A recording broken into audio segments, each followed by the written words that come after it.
여러분 안녕하십니까? 광주 MBC 뉴스데스크입니다. 소멸 위기에 처한 지역을 살리기 위해 도입된 고향사랑 기부제가 시행된 지 8개월이 지났습니다. 추석 연휴를 앞두고 이 제도가 얼마나 자리 잡았는지 중간 평가를 해봤습니다. 정용욱 기자입니다. 올 1월부터 시행된 고향사랑 기부제는 내 주소지가 아닌 지자체에 최대 500만 원까지 기부할 수 있는 제도입니다.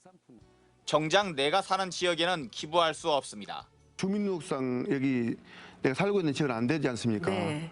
근데 우리 고향 사랑 기부금이니까 지역에 산 사람도 지역에 할 수 있도록 제도를 바꿔야 한다고 생각을 해요. 기부 방법이 두 가지밖에 없는 것도 걸림돌입니다. 농협 창구하고 그다음에 고향사랑 이음밖에는 지금 다른 창구가 없습니다. 지자체에서 기부하라고 함부로 홍보할 수도 없습니다. 이 SNS 이 동창회라든가 아니면 뭐 특별히 이렇게 그 불특정이 아닌 정해진 목적에 있던 어떤 모임에서 해달라고 하는 경우는 다 법 위반입니다. 지역 특산품 일색인 답례품을 색다르게 구성하는 것도 고민입니다. 캠핑장 이용권도 주고 이제 그렇게 하고 이제 또 파크골프장 네. 지금 있으니까 파크골프장 이용권도 주고 네. 좀 색다른 그런 그 답례품도 네. 생각을 하고 있습니다. 네. 일본처럼 고향사랑 기부를 쉽게 할 수 있도록 만드는 것도 급선무입니다. 누르고 신분증 하니까 하면, 예. 바로 제가 기부를 하게 된 거예요. 그 지역에. 좀 깜짝 놀랐거든요. 고향사랑 실천을 유도한다는 좋은 취지에서 시작됐지만 아직은 갈 길 먼 고향사랑 기부제 토론은 오는 일요일 아침 광주 MBC TV에서 다시 볼 수 있습니다. MBC 뉴스 정용욱입니다. 어제 보도해드린 대로 부산 MBC와 뉴스타파 등 독립 언론들이 공동 취재 보도하는 검찰 특수활동비 실태, 오늘도 보도 이어갑니다. 정보 공개를 통해 확보한 2만 6천 장의 자료 가운데 중요한 자료 하나를 발견했습니다. 바로 지난 2017년 1월부터 8월까지의 특수활동비 자료인데요. 한동훈 법무부 장관은 이 시기의 특활비 자료가 지침에 따라 폐기돼 없다고 했는데 부산 검찰기관에 보관돼 있었던 겁니다.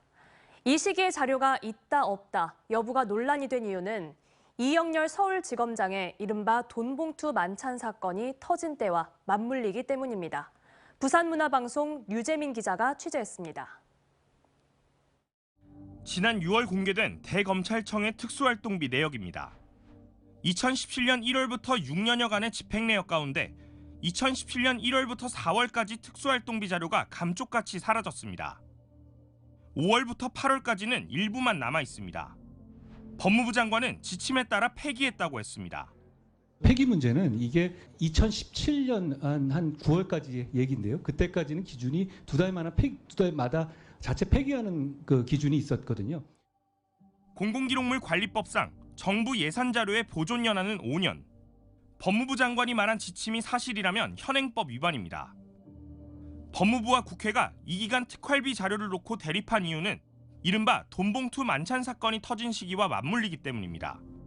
2017년 4월 이영렬 서울중앙지검장이 특활비로 법무부 직원에게 100만 원 현금 봉투와 1인당 9만 5천 원 상당의 식사를 제공한 사건입니다. 하필 이 시기에 특활비 자료가 몽땅 사라지면서 무단 폐기 의혹이 제기됐던 겁니다. 논란이 가열되자 지침을 따랐다던 법무부 장관은 금세 관행이었다고 말을 바꿨습니다. 지침이라기보다 그 당시 상황에서 교육 딸 때 월별로 폐기하는 관행이 있었다. 이게 또 월별이에요. 월별. 지난번에는 분명히 속기록에 지침이라고 했고 2개월이라고 했는데 아니 그러니까 그게 교육 자료였다고 합니다. 이게 중요한 문제. 하지만 폐기해버렸다던 이 기간 특수활동비 자료가 부산에서 나왔습니다. 부산 MBC가 입수한 2만 6천여 쪽의 자료 가운데 2017년 1월부터 8월 사이 부산지검과 동부, 서부지청에서 집행한 특활비 1억 3,500여만 원에 대한 집행 내역이 나온 겁니다. 두 개 지청에선 카드 영수증이 붙은 증빙 서류까지 남아 있습니다. 지침이 9월 달부터 그게 나오고부터는 아마 지원책으로 좀 하고 각각의 이제 다 알아서 이제 관리를 하다가 당시 부산지검장에게 실제 자료 폐기 지침이 있었는지 물었습니다. 폐기하라는 지침이나 이런 게 없었나요, 그러면? 전혀 기억이 안 나고 제가 또 어떤 기억에 의존해서만 또 좀 답변할 수 있는 상황도 아니고. 2017년 상반기 특활비 자료는 부산 외 광주지검과 장흥지청에도 남아 있었습니다. 실제 지침이나 관행이 존재했는지 여부는 알 수 없지만 오히려 예외적으로 보관돼 있던 이 자료들은 법무부의 특활비 제도 개선 방안 마련 이전과 이후를 비교해 볼 수 있는 근거가 됩니다. 그 분석 결과를 내일 이 시간에 전해드리겠습니다. MBC 뉴스 류잼리입니다. 윤석열 정부의 언론 장악을 비판하고 저지하기 위해 야당과 언론인들이 모였습니다. 공영방송을 장악하려는 시도들이 속전속결로 이뤄지는 상황을 두고 우려의 목소리가 나왔습니다. 임지은 기자의 보도입니다. 윤석열 정부의 잇따른 공영방송 이사진 교체와 김희철 KBS 사장 해임까지 윤석열 대통령이 정현주 방송통신심의위원장을 해촉하면서 여당 우위로 재편된 방심위가 그동안 여러 차례 의결을 보류했던 각 방송사들의 보도에 대해 무더기 징계 조치를 예고하고 있습니다. 공영방송 구조 개혁이라는 명분 아래 인위적인 인적 구조 개편 작업에 대해 야당 국회의원들은 명백한 언론 탄압이라고 주장했습니다. 언론 장악이 워낙 거세게 몰아닥치다 보니까 이것만큼은 큰 이견 없이 우리가 그냥 뭉쳐가지고 가자 시작을 좀 한 바가 있습니다. 박성재 전 MBC 사장과 양승동 전 KBS 사장은 김만배 허위 인터뷰 의혹 보도와 관련한 정부 여당의 대처도 상식적이지 않다고 입을 모았습니다. 여당이 잇따라 사형, 1급 살인에 처해할 정도의 국가 반역죄로 규정짓자 검찰이 해당 언론사들을 압수수색한 것은 과도한 겁주기라는 겁니다. 공교롭게도 검찰이 압수수색의 칼을 꺼내든 어제는 수백억 원에 이르는 검찰의 특수활동비를 취재해왔던 뉴스타파가 검찰을 비판하는 기자회견을 준비한 날이었습니다. 명예훼손이라는 혐의가 제일 수사하기 좋거든요. 다른 거는 좀 법리를 만들기가 쉽지가 않아가지고 KBS, MBC, 뉴스타파 기자들 압수수색하고 체포영장 청구하고 아마 그럴 겁니다.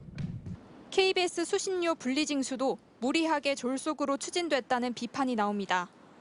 수신료는 정치 권력과 자본 권력의 눈치를 보지 않고 방송할 수 있는 유일한 공적 재원이라는 겁니다.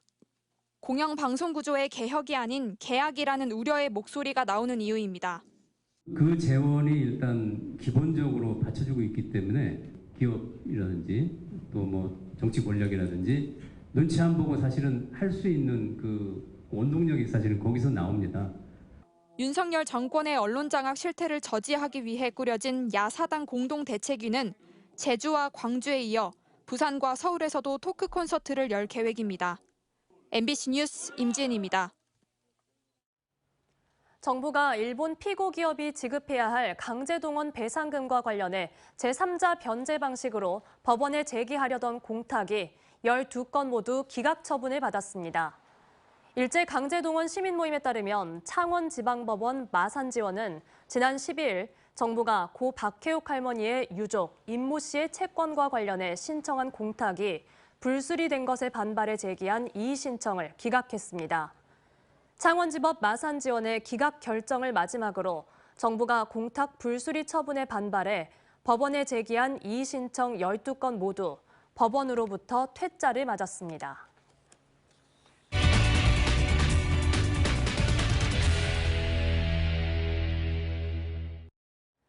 광주 MBC가 입수한 광주시 상수도 사업 세부 평가 점수표 연속으로 보도해드리고 있는데요. 수년 동안 비공개였던 점수표를 광주시가 투명하게 공개하고 낮은 점수를 받은 항목에 대해 적극적으로 개선해 나갔다면 어땠을까요? 한 걸음 더 집중 취재, 천홍희 기자가 보도합니다. 145만 광주 시민들이 사용하는 광주 상수도는 환경부 평가에서 수년 동안 C와 D 등급을 받아왔지만 세부 항목 점수표는 시민들에게 공개되지 않았습니다.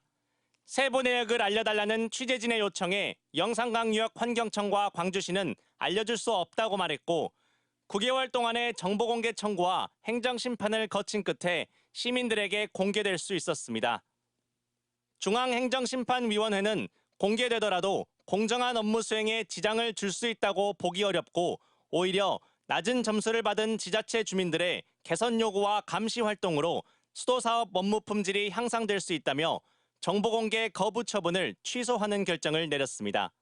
감추다 보니까 일은 더 커지게 되는 미리 대응을 하지 못하고 언제나 문제가 터진 후에 해결하는 방식, 즉 소 잃고 외양간 고치는 방식의 어떤 처리 방식들이 계속 반복되고 있다는 게 게다가 세부 점수표는 덕남 정수장 단수 사태 이후 꾸려진 상수도 사업본부 혁신 TF 위원들에게도 공개되지 않았습니다. TF에 참여했던 위원은 취재진의 행정심판 이전에 수년 동안 최하 등급을 받은 점수를 시민들에게 공개하고 낮은 점수를 받은 항목을 개선해왔다면 덕남 정수장 단수 사태를 막을 수 있었을 것이라고 지적합니다. 구체적인 그런 자료는 저희는 보지는 못했고 점수가 좀 낮게 나온 부분들이 뭐 때문에 원인이었는가를 정확히 짚고 거기에 대한 대책을 좀 세울 수 있었을 거라고 생각을 합니다. 매년 광주 상수도 사업에 대한 평가가 진행되는 만큼 광주시는 앞으로 세부 평가 점수표를 시민들에게 공개하고 미흡한 점은 개선해 나가겠다고 밝혔습니다. 그러면서도 광주시는 덕남 정수장 사고 원인으로 지목된 노후 밸브는 평가 당시 점검 대상이 아니었다며 세부 점수표를 공개했더라도 사고를 막지 못했을 것이란 취지로 말했습니다. MBC 뉴스 천홍입니다.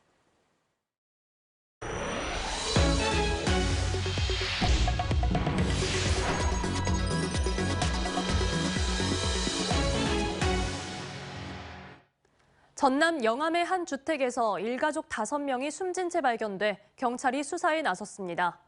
오늘 오후 3시 54분쯤 전남 영암군 영암읍의 한 주택에서 50, 60대 부부와 20대 아들 3명이 피를 흘린 채 숨져 있는 것을 주민이 발견해 경찰에 신고했습니다. 남편인 60대 남성은 최근 성범죄 혐의로 수사를 받고 있었고 숨진 아들들은 지체장애와 자폐를 앓고 있던 것으로 알려졌습니다. 철도노조 파업이 이틀째 진행되는 가운데 열차 감축 운행으로 이용객 불편이 이어지고 있습니다. 코레일에 따르면 오늘 목포와 광주 송정, 용산으로 가는 KTX 열차는 하루 48회에서 36회로 운행이 25% 축소됐습니다. 또 호남선과 전라선 여객 열차의 경우 하루 196회 운행에서 126회로 운행이 약 40% 줄었고 화물 열차의 경우도 22회 운행에서 6회로 80% 감축 운행되고 있습니다. 코레일은 오늘 비상 인력을 투입해 경부선 KTX 열차를 5회 임시 운행하는 등 24시간 비상대책본부를 운영하고 있습니다. 오늘 새벽 5시 40분쯤 광주시 서구 광천동 광암교 인근 하천에 19살 이모군이 빠졌다는 신고가 접수돼 출동한 소방대원에 의해 구조됐습니다. 저체온증을 보인 이 군은 치료를 위해 병원으로 옮겨졌습니다. 경찰과 소방당국은 이 군이 친구들과 술을 마시고 하천에 뛰어들었다가 사고가 난 것으로 보고 정확한 경위를 조사하고 있습니다. 한국농어촌공사가 지난 2018년부터 올해 7월까지 임직원 82명을 징계한 것으로 조사됐습니다. 징계 사유는 횡령과 배임 등 재산 비위 관련 15건, 성 관련 5건, 음주운전 관련 11건 등입니다.